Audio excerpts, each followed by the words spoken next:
Morning to all my dear students. Class 11 chapter first biology का लेकर आ चुकी, जिसमें आज आप सभी लोगों को चिड़ियाघर अथवा प्राणी उद्यान पढ़ाऊंगी। तो स्टार्ट करती हूँ।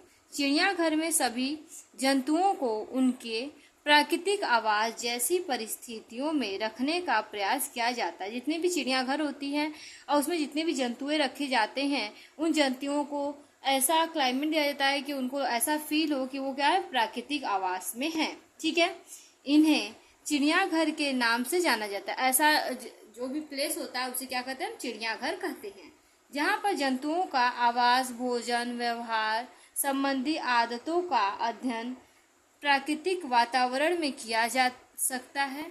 ठीक है, यह चिड़ियाघर एक ऐसा स्थान होता है जहाँ पर क्या करेंगे आप, जंतु के रहने का, उनके खान पान का, व्यवहार का, उनका कैसा व्यवहार है, इधर उनमें जो क्या संबंध है, इन सभी आदतों का अध्ययन आप एक प्राकृतिक वातावरण के रूप में कर सकते हैं। ऐसे स्थान को हम क्या कहते हैं, चिड़ियाघर कहते हैं। इसका उद्देश्य क्या है चिड़ियाघर बनाने का, ये इसके अंतर्गत हम लोग पढ़ने जा रहे हैं।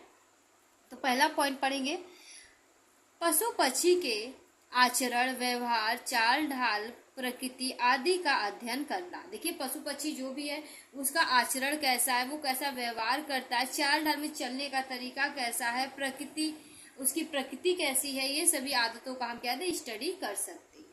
सेकेंड पॉइंट पढ़ेंगे बेटा। तो सेकेंड पॉइंट है, जो पशु पक्षी मनुष्य के लिए अधिक उपयोगी हैं, जो भी पशु पक्षी क्या मनुष्य के लिए ज्यादा उपयोगी होता है, उन पर कुछ ऐसे प्रयोग करना जिनसे प्राप्त ज्ञान को मानव हित के में प्रयुक्त किया जा सके। देखिए, पशु पक्षी मनुष्य के लिए कुछ अधिक उपयोग होते हैं, क्योंकि उनमें कुछ जो मिल रहे हैं उनसे क्या है कि जो मनुष्य से मिल रहे हैं उनसे क्या हो कि प्रयोग करने के बाद जो हित, मनुष्य के लिए जो हित हो, उसका हम लोग क्या करें, रिसर्च करके उसका प्रयोग कर सके। ठीक है, नेक्स्ट पॉइंट हम पढ़ेंगे, इस अंतिम उद्देश्य की पूर्ति के कारण ही हम अपने नई नई औषधि का आविष्कार करने में समर्थ हुए हैं। देखिए, ये चिड़ियाघर का ही देन है, या मान ले कि जो साइंटिस्ट या फिर जो लोग ऐसे होते हैं वो लोग मोस्टली चिड़ियाघर में जाते हैं और नए नए रिसर्च करते हैं। तो नए रिसर्च से क्या इनका उद्देश्य होता है कि नई नई जातियां, नई नई औषधियों का निर्माण करना, जो क्या हो मनुष्य के लिए लाभदायक हो। नेक्स्ट है, भारत में कुछ प्रमुख प्राणी उद्यान के बारे में पढ़ेंगे। देखिए, भारत के कुछ प्रमुख प्राणी उद्यान निम्नलिखित है। पहला, गांधी चिड़ियाघर। ठीक है, देखिए ग्वालियर मध्य प्रदेश में है ये। देखिए, दूसरा है राष्ट्रीय चिड़ियाघर, जो कि क्या है, दिल्ली में है। ठीक है,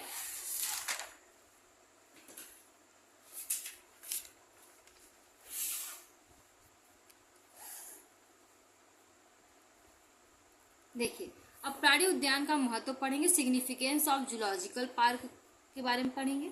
देखिए, आम जनता में जीवों के प्रति अनेक संरक्षण की अभाव पैदा करना इसका मूल उद्देश्य है। भावना को पैदा करना इसका मूल उद्देश्य है। देखिए, आम जनता जो होती है वो क्या कहती है कि जीवों को नहीं पालती, तो उसके पालने के लिए, उसको संरक्षित करने के लिए भावना को पैदा करना उसके मन में कि जानवर को पालना बहुत ही ज़रूरी है, और वो क्या होता है हमारे लिए बेनिफिशियल भी होता है, और इसका क्या है, मुख्य उद्देश्य है। ठीक है, दूसरा पॉइंट, जन समाज एवं विद्यार्थियों को अन्य जीवों के रहन सहन की जानकारी देना।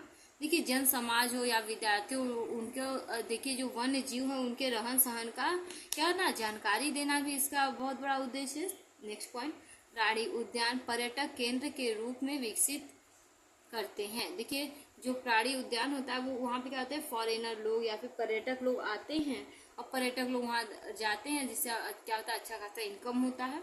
इसके साथ ही विलुप्त प्राणी का संतान उत्पत्ति द्वारा संरक्षण का ज्ञान करना। देखिए, जो विलुप्त हो रहे हैं उनका, जो विलुप्त प्राणी हैं अर्थात जो विलुप्तता के एकदम